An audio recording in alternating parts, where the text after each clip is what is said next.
What's up, y'all, and welcome to another great episode of the All Net Podcast. I am your host, MIC LOGIK, here with my good buddy, best friend, I.DEAL. I.DEAL, what's up? What it do, baby? You know what it is. It's your boy, Mr. El Presidente, Mr. Shy Native. You can follow me on all social media at I.DEAL Raps, I.DEAL RAPS. What's good with you, Mike? Man, I'm just happy to be here talking about basketball once again. Some great news, some great tidbits to lay on the people. You can follow me at MIC LOGIK, MIC LOGIK on Instagram if you choose to. Please drop me a comment. Let me know if you're enjoying the show. If there's something you want us to talk about basketball related, we're definitely down. This week we have another great episode. And as always, we are presented by Shy Native Entertainment. Shy Native, baby.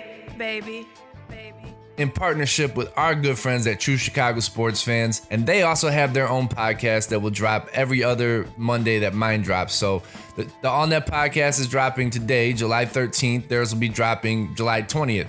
And they do a great job of encompassing all Chicago sports. So for you Chicago sports fans out there, check it out. E-Rock and Big Z do a really great job. So this week, we have another excellent producer in the spotlight, and his name is DJ Aloe. Yes. DJ Aloe hails from the south side of Chicago. He's been producing music since 1994. His label is called Garden Music. And he's not only a producer, but he's also an MC and sound engineer. Fun tidbit, he was featured on Tony Hawk's Underground video game in 2004. He has mixed and engineered sound for an independent film called Cerebral Inferno. He has DJ'd all across Chicagoland and works with a lot of local talent, including Wes Restless and Kojak, who both have recently dropped joint projects with Aloe. You can follow DJ Aloe at aloechicago.bandcamp.com.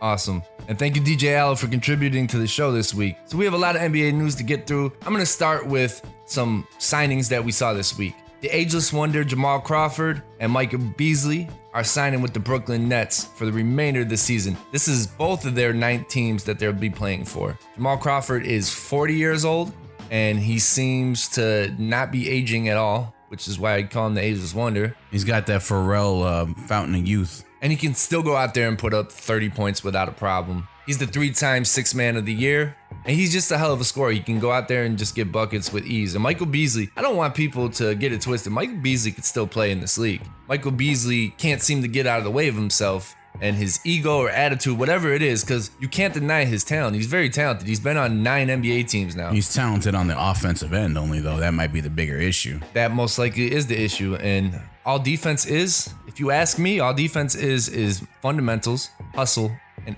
anticipation. That's it. So either you want to play defense or you don't. All defense is effort. If you put effort into it and you take some pride into it, then you should be able to be a good defender, especially if you're an athletic person. I don't get it. You know, there's so many good athletic players in the NBA, and because defense isn't sexy. No one comes to the arena and buys your jersey and sits in the seats and gets their popcorn and their beer to watch you play defense. Look, I can't stand Pat Beverly, but I love the way Pat Beverly plays defense. He's a pest. I love watching those. PJ Tucker on the Houston Rockets. These are pests. And yeah, how many of those guys have their own gym shoe? Good point. None. Because playing defense is not sexy. Now, Kawhi plays defense. Yeah, but he's also a terrific mid-range offensive threat. I mean, all-around offensive threat, so he might be one of the best players that the game has ever seen, too. All right, so our next bit of news, Patty Mills is donating a remainder of his salary, which is about $1 million, to the Black Lives Matter organizations. Yeah, hats off to him. I mean, he didn't have to donate his salary. He chose to, and I'm not going to say, all the other players should do it as well. That's something they have to make a determination on their own. Everybody's financials is different. You know, one thing you never want to do is start taking money out of another man's pocket or start spending his money. So at the end of the day, if you can do it and you want to and you feel adamant about it, by all means, God bless. If you like it, I love it, boo-boo. I love it too. So it looks like the New York Knicks will have their next head coach. Who's that?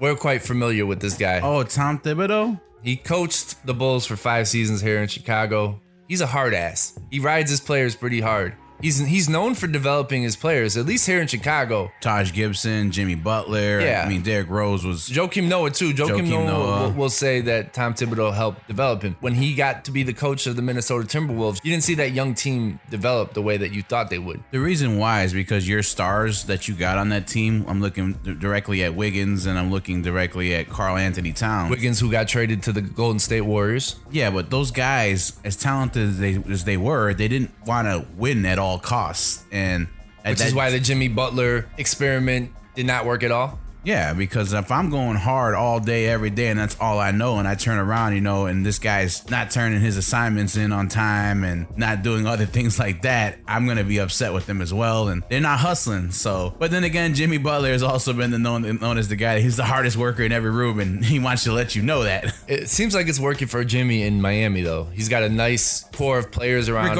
Regardless, we're talking Thibodeau. What's the haps? So he formally interviewed for the job this week, and he is highly considered as the favorite. But I've also seen little writings that Jason Kidd might also be a consideration, which, go ahead, New York, that'd be very New Yorky of you. New York is a terrible, terrible, terrible organization. I know we're talking basketball, but it's like they're almost like the Detroit Lions of the NBA. They just can't ever seem to get out of their way, and it's a shame because New York loves to look at themselves as the mecca of basketball, and they certainly have produced a lot of great players and a lot of legends out of there, but they have fallen in hard times, and they haven't really been relevant since, Ewing days. Well, Melo had, I think he got They got to the playoffs, though. Boy, you always caping up, man. You just throw that cape on, man. It don't matter where it is. If there's somebody that needs help, you just throw a cape on and you're like, I'm there. However, I don't understand why this would be a job that Thibodeau, who's been a coach in the league for as long as he has, finally started to get his head coaching opportunities. He wants to take on this rebuild. They're in a rebuild mode. I think that's what he loves, because the one thing that's great about a rebuild, it's essentially like you're rehabbing a house. You could tear it down to the studs, and from there, build it up whatever way you want it to look like. He's 62, though. That's not exactly old. I don't think there's that many more coaches that are that much older than him in the league. See, my problem more than anything with Thibodeau is I just don't think his style of coaching is relevant anymore in the NBA. One, he's a defensive-minded coach. That's great, but he hasn't exactly torn the league apart and ushered in a new evolution of offensive basketball. And two, he's a hard ass. And I don't know if that style works. That's exactly nowadays. What I'm getting into. That's what I'm saying. It doesn't work. Today's athlete, you can't talk to them on that level in that way. You have to be a little bit more gentle. And Thibodeau's definitely not. He doesn't have the gentle touch. Something else that is really bothering me, I.Deal, and it's getting a lot of attention here in Chicago, and I don't understand why.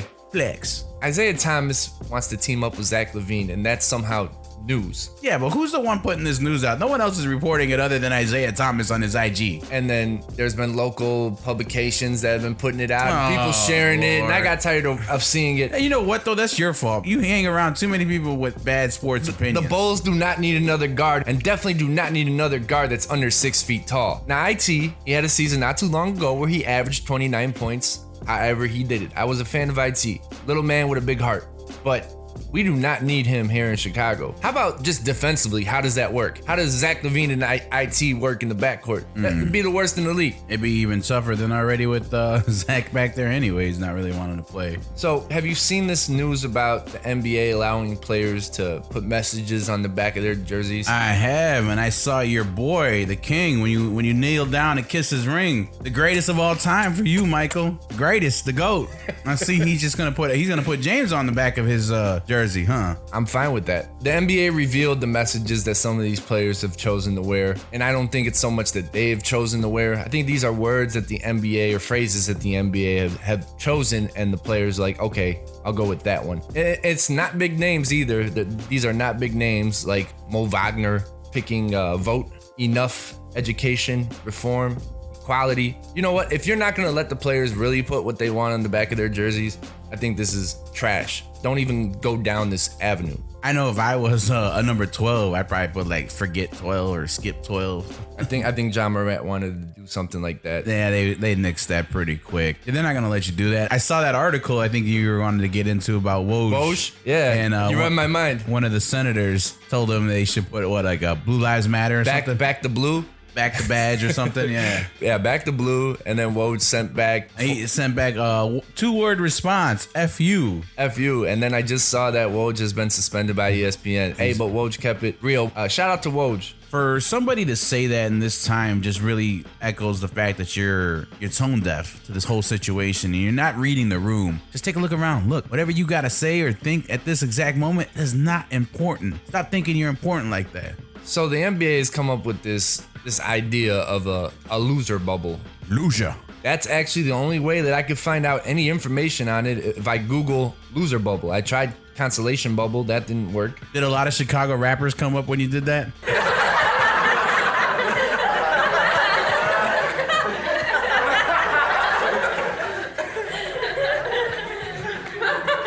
Oh, stop. He's not that funny, guys. Come on. How does this loser bubble make sense to you? It doesn't. Who wants to watch losers?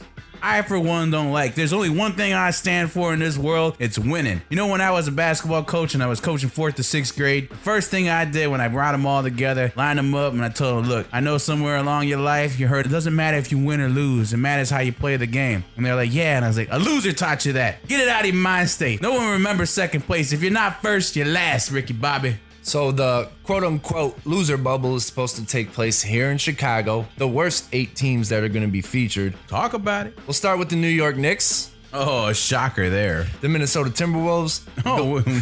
The Golden State Warriors, who will not be in any kind of loser bubble next season. Detroit Pistons. Cleveland Cavaliers. Chicago Bulls, who if the Bulls had won a couple more games, they would be in Orlando right now, but no. And the Atlanta Hawks. And Charlotte Hornets. Can't wait to watch this. Only you would be watching a loser bubble. So recently, Adam Silver was on ESPN.com talking about COVID concerns. Oh, won't somebody please think of the children? What kind of an example are we setting? So this is what he had to say on the topic. We won't be surprised when they first come down to Orlando if we have some additional players to test positive. What would be most concerning is once players enter this campus and then go through our quarantine period, then if they were to test positive or we would have any positive tests, we would know that there's in essence a hole in our bubble or that our quarantine is not, that our campus is not working in some way. So that would be very concerning. Certainly, if we had any sort of significant spread at all within our campus, we would be shut down again. Hey, and that's a wrap on NBA News. You know what it is. We'll be right back after a quick message from our sponsor, MIC LOGIK I.DEAL, All Net Podcast. Shout out Shy Native. Shout out True Chicago sports fans. Cheer. What's up, y'all? This is MIC LOGIK of the All Net Podcast. I have an exclusive offer for our True Chicago sports fans. Go to www.citysportsmask.com and purchase a wonderful handmade and ready-to-order mask. They offer the Bulls, Blackhawks, Cubs, White Sox, and Bears masks. You get 10% off with the discount code TCSF. So check out their website today. Go to www.citysportsmask.com. Make sure to get the 10% off with the discount code TCSF and rep your hometown team right and in style. All right, guys, welcome back to the All Net Podcast. So just this week, Bleacher Report released something that I want to talk about. They released who they consider to be their top 15 guards, and I want to go over it with I.DEAL and see what he thinks. This is for currently in the NBA, right? Not all Currently. time. Okay. Currently. I'm going to talk about the top 10, but they gave us 15, so I'll let you know who the other 5 are. Number 15, Danny Green of the Los Angeles Lakers. 14, Tim Hardaway Jr. of the Dallas Mavericks. 13, Evan Fournier of the Orlando Magic. I've always liked Evan Fournier. I like this game, man. He's smooth. Number 12, who maybe should be a little higher, is Buddy Hield of the Sacramento Kings. He's an excellent shooter. I'm telling you. Okay, but he's a one-trick pony. Number 11, who I've always been high on, and people seem to either hate him or love him, is Marcus Smart of the Boston Celtics. You want to talk about a tough-ass defender? Marcus Smart's your man. My guy from Oklahoma State. And now, starting with number 10. Don't tell me it's a local connection.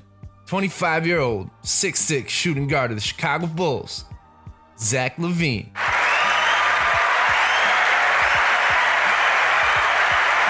Zach's game is continuing to grow, and he's only 25. He seems like he's older, but he's only 25. So I think he has a little bit more time for his game to progress. We've seen him become a more efficient scorer. He's averaging about 25.5 per game while shooting 38% from the 3 and 45% from the field. So I felt like a big part of his game when it comes to him progressing would be his efficiency. And he's starting to show that he's more of a reliable, efficient scorer. And he's also showing to be a more willing defender, as we've seen this season, because he kind of had a chip on his shoulder and he said some things that let you know that, yo, I'm gonna play defense. I'm trying on defense. He was exasperated by the lack of defensive notoriety that he has garnered and gained throughout his career. Well deserving of it. But we also need to know if he can be the number one on the team, the Batman that somebody's robbing. And you've said no before. Honest evaluation. I've seen you out there with your little trolls on Facebook and you're over there, guys. My honest evaluation, he's not a number one, but he can be a number 2 on a very good team, I think. Number 9. We have one of my favorite guards in the league, and I feel like he's a little bit underrated too. CJ McCollum. CJ got game, man. Him and Dame Lillard. Ooh. 28-year-old 6'3" guard of the Portland Trail Blazers, who plays Robin to Damian Lillard's Batman, is almost like a mini Dame. And CJ's paid like he's a star. He just signed a 3-year, $100 million extension. So he's definitely getting buckets and getting money.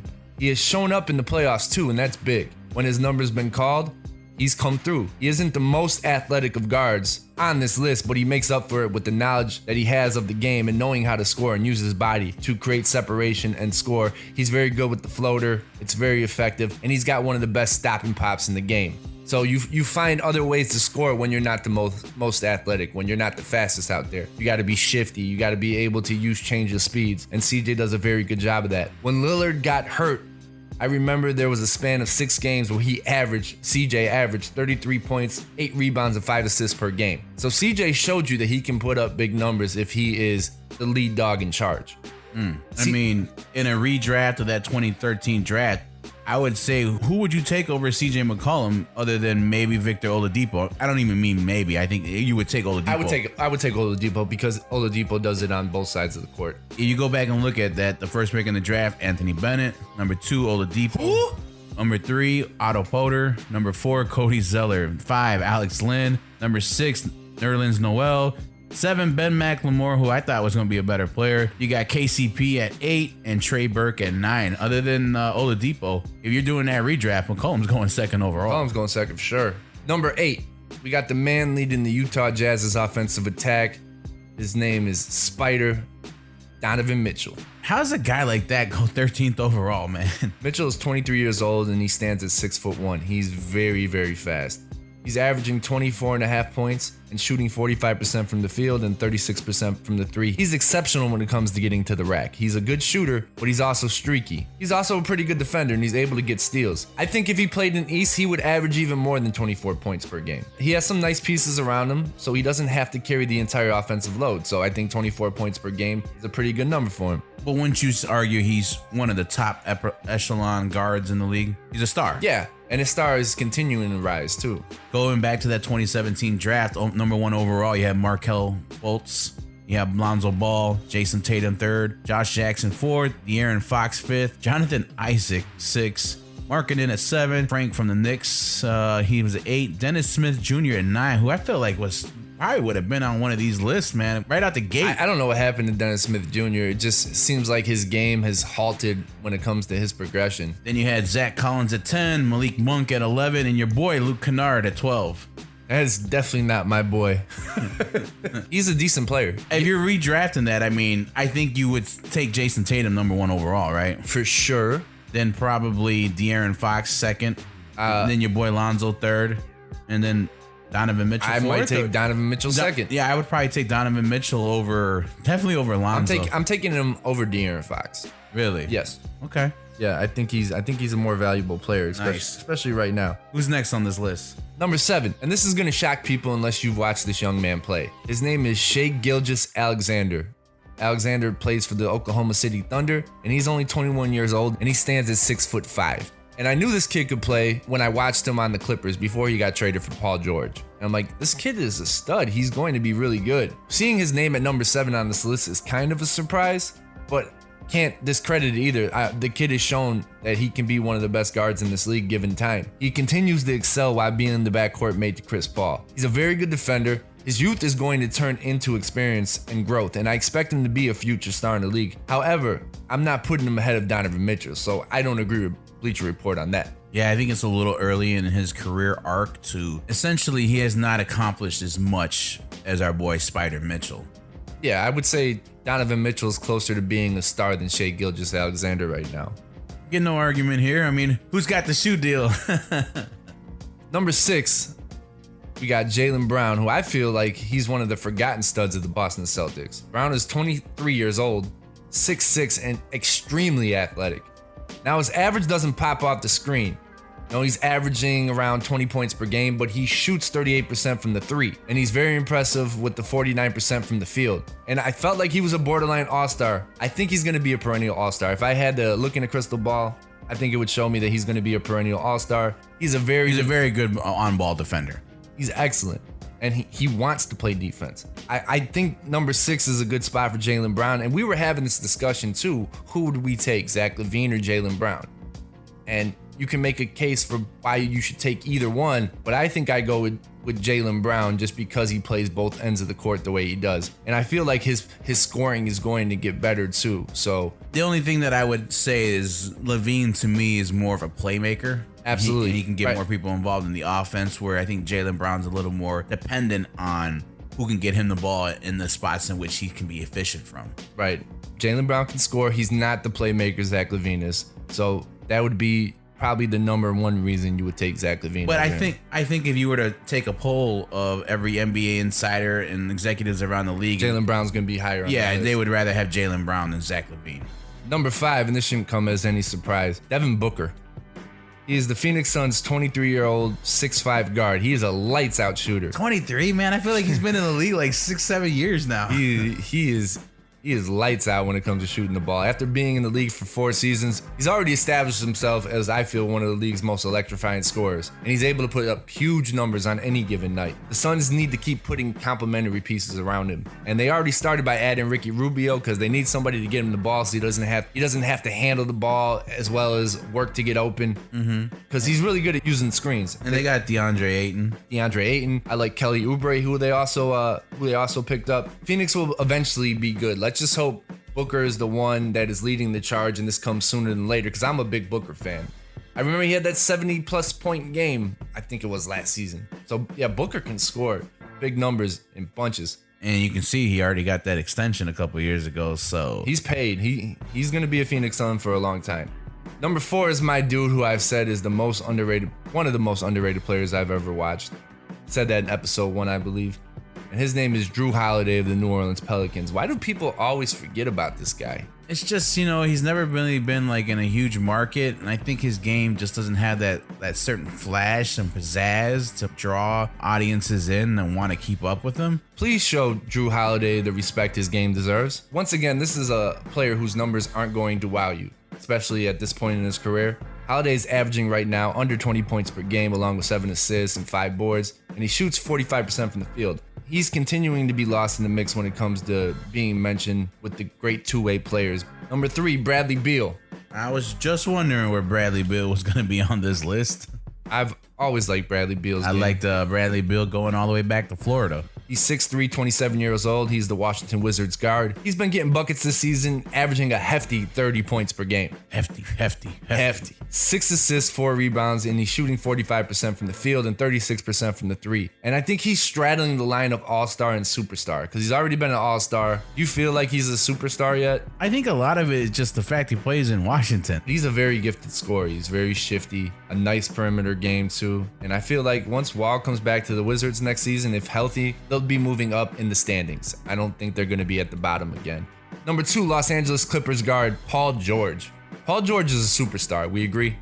I mean, he's paid like one, and I don't know about Paul George. I'm not the biggest fan of like overall. Like, I think he needs to be in the upper echelon of players. He's a good player. He had a great season last season.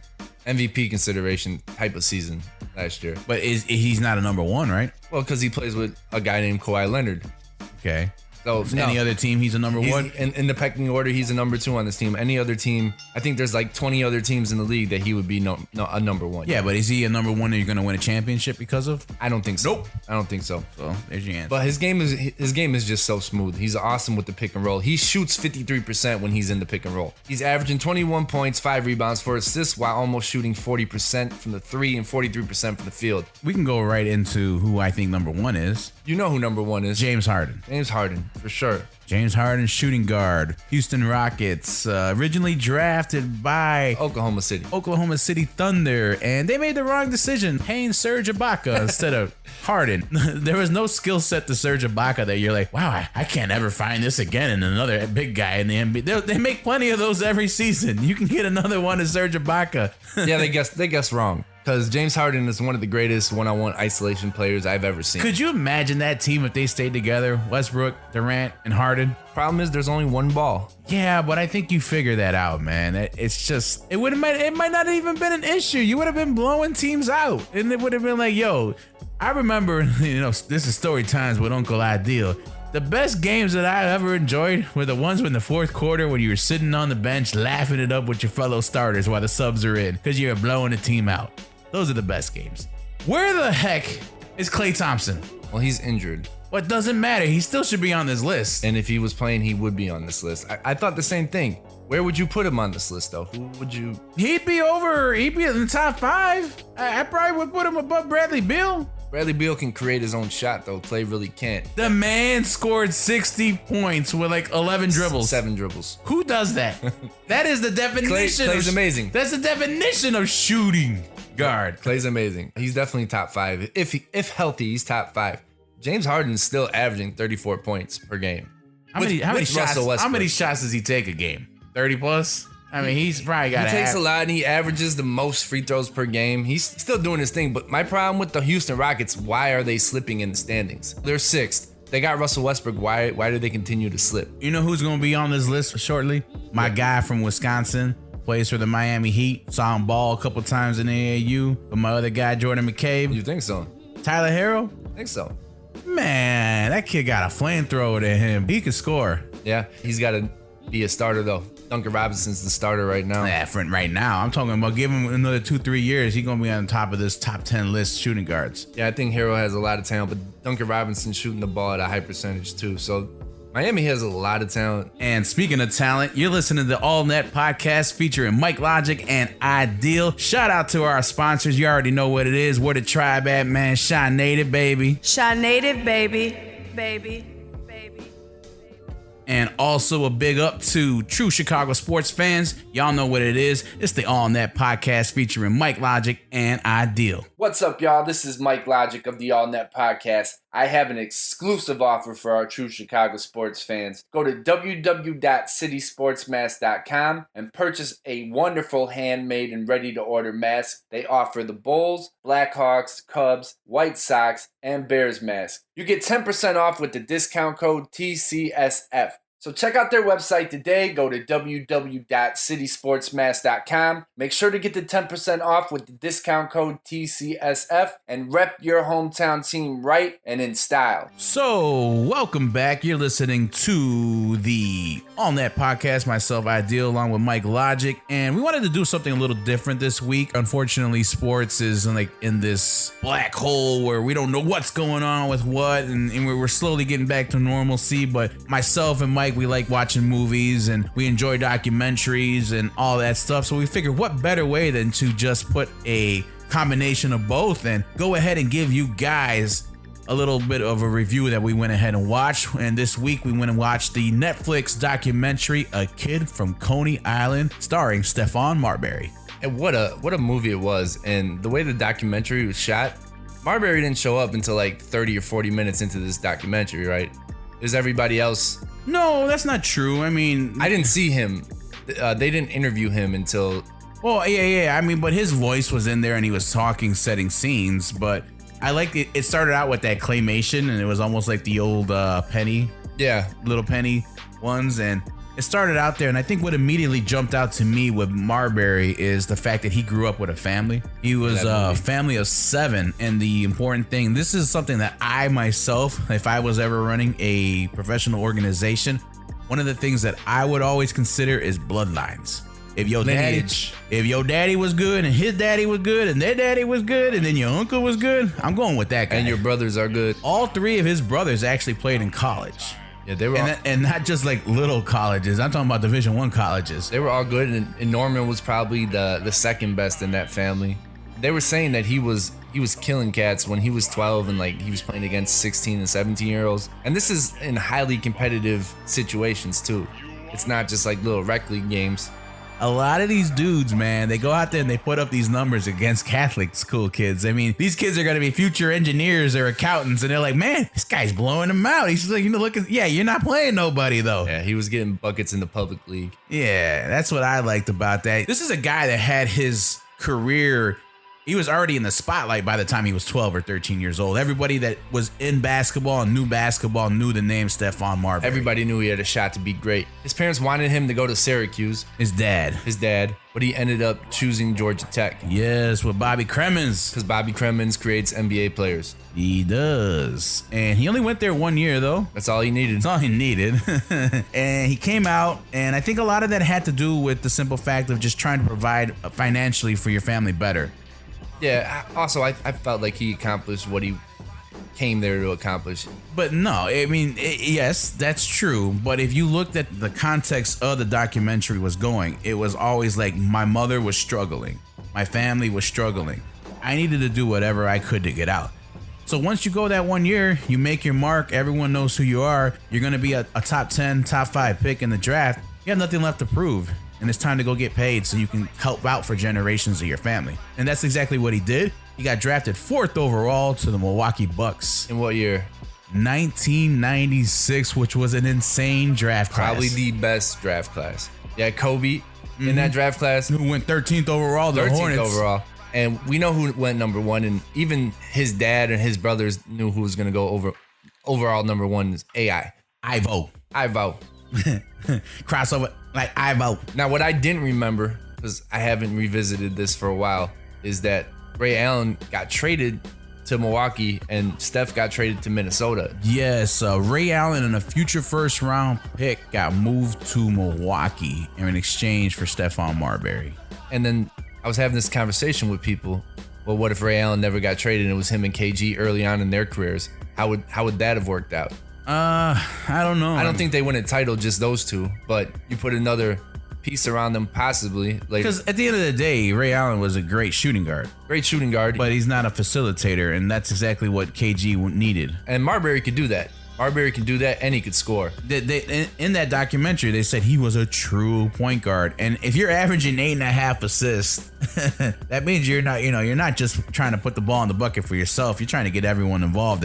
And there's a lot of feel that is required to play the point guard position. You got to know when guys can get certain shots in their certain rhythm, in their certain position, in their certain field of range. Yeah, and he was playing with a future Hall of Famer. So they had a really good dynamic going. KG got paid. He got that Garnett money. He got that 6 years, $126 million. And for whatever reason, Stephon Marbury kind of took that as a slight, which I never understood because earlier in the documentary, they were talking about even Garnett and a lot of the other kids. They were over at Stephon's house. Yeah, no, they were really close. But money tends to divide people sometimes. You need to stay in a bag, get out of your feelings. Yeah, but that had nothing to do with Garnett or anything. It was the NBA. They passed a new CBA or whatnot, and they capped the max deals at like $70 million. That's all he was gonna get, but that's what he was getting. And I guess he took it as a slight. Yeah, and then Marbury wanted to get traded, and then Marbury wanting to get traded, he got his wish, but he never got a chance again to have an opportunity at winning high percentage of games. Now, he did make the playoffs with some of the other teams that he was on, but I think he screwed himself because he had a great opportunity there with KG had he just stuck it out.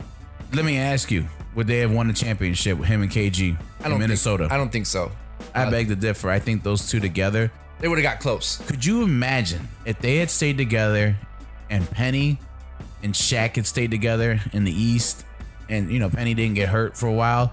Those two, that could have been a matchup every season in the finals. The Timberwolves versus... What if Grant Hill didn't get injured either and they put some pieces around Grant Hill? There's a lot of what ifs. But I'm saying they didn't have no pieces. I'm saying those two pieces were already in place on those both those teams. They were good, and I was looking at the 2004 roster for the Minnesota Timberwolves. That made it to the Western Conference Finals. Tom Gugliotta.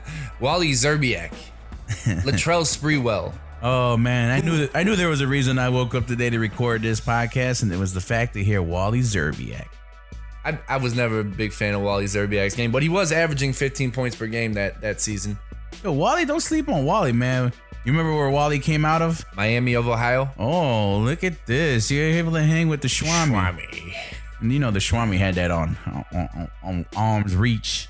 So yeah, back to Marbury and his career. He gets traded to New Jersey, and he actually puts up pretty good numbers. He's playing at a high level. Unfortunately, New Jersey is a dumpster fire of an organization to the point they're no longer even an entity anymore. They didn't have anybody around him once again, and then he gets traded to Phoenix, where they make it to the playoffs. I remember they made it to the playoffs. And he was still playing at a good level at Phoenix. He was a good player the whole time he was in the league when he was actually playing. The one thing that I liked, and I remember you were saying how prevalent in the documentary rappers were, because that played a lot into where he came from, Coney Island, and he was always around Cameron and Fat Joe, and Fat Joe was telling the story. Fat Joe's team. And Fat Joe was, I can't believe it. I don't want to talk about the Rucker. Matter of fact, I don't want to talk about the Rucker. Sounds like you do want to talk about the Rucker, Joe. My team didn't even have to win the championship.